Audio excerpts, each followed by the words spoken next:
Een automobilist heeft juist in Sint-Niek maar opzetzin 2 jongens van 14 jaar onrieden. Een van de 2 leidt in kritieke toestand in het ziekenhuis in Grains.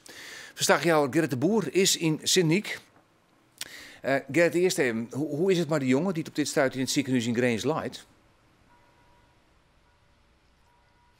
Nou, daar is het net goed mee. Ze hebben hem vannacht geopereerd. Toen was zijn toestand kritiek, maar stabiel neemt. Maar het lijkt erop dat hij nog altijd voor zijn leven vechten. Dus die situatie is nog heel onwis en kritiek. Ja. Hij is toch een beeld van wat hem de juist in Sint-Niek al hier aanspelen heeft?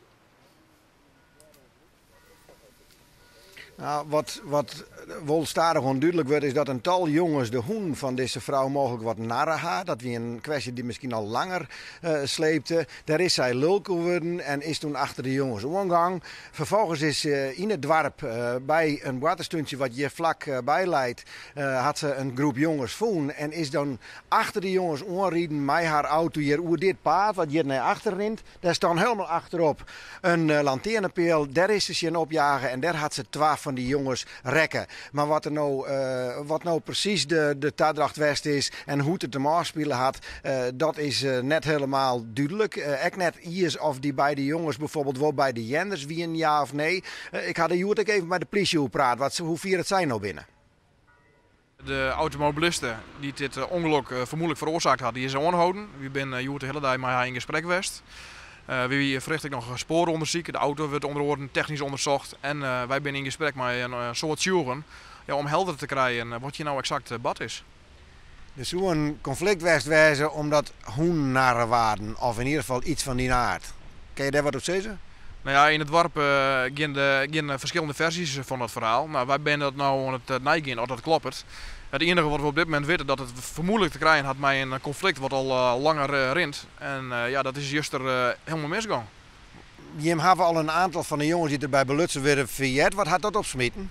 Nou ja, die hadden natuurlijk een eerste verklaring gehouden online. Maar je kan je voorstellen dat die overman wingen door emotie. Dat wie ik de reden voor u is om de belangrijkste stuur juist Janne mee te nemen naar het politiebureau. Daar hebben ze opvang. Wie ik slachtofferhulp, zodat ze in alle rest hun verhaal dwang konden. En wij zullen nog met hun deze week vaker in het parteer om meer vragen te stellen. Want het wie dat net mogelijk, want ja, ze zijn overmand door emoties. Een van de slachtoffers is al wat thuis. Hij beweert dat het er net eerst bij belutsen wie. Weet je hem daar al wat meer van? Nee, daar is mij niks van bekend en dat zal dus ik nader onderzocht worden moeten. Ja, Anne Vermeer dus van de politie. Gerrit de Boer in Sint-Niek. Hoe heeft die vrouw reageerd op wat hem de juist in Sint-Niek uitspelen heeft?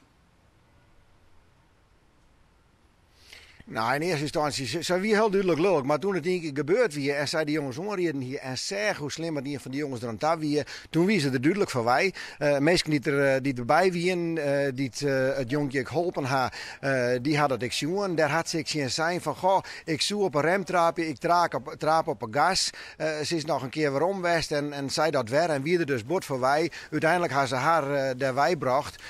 Ze wie dus echt hoe stuur. En ja, hoe dat nou correct is, weet ik net in ieder geval duidelijk dat het net haar bedoeling was. Aan de andere kant zijn ze alle omheen hier. Ja, als het net je bedoeling is, waarom riet je dan een fietspaard op van 100 meter lang en ja je achter die jongens aan, dan hier bij wijze van spreken sinds een roppen kennen en dan blow je daar steen. Dus het ziekje en vervolgens achter hun oor jaaien, dat maakt het meestal hierin om jou een heel leuk. Vooral vanwege de consequenties en de slimme gevolgen en het nog altijd net de wisselot van de jongen die toen rijden is. Oké, Gerrit de Boer, in Sint-Niek voor dit moment bedankt.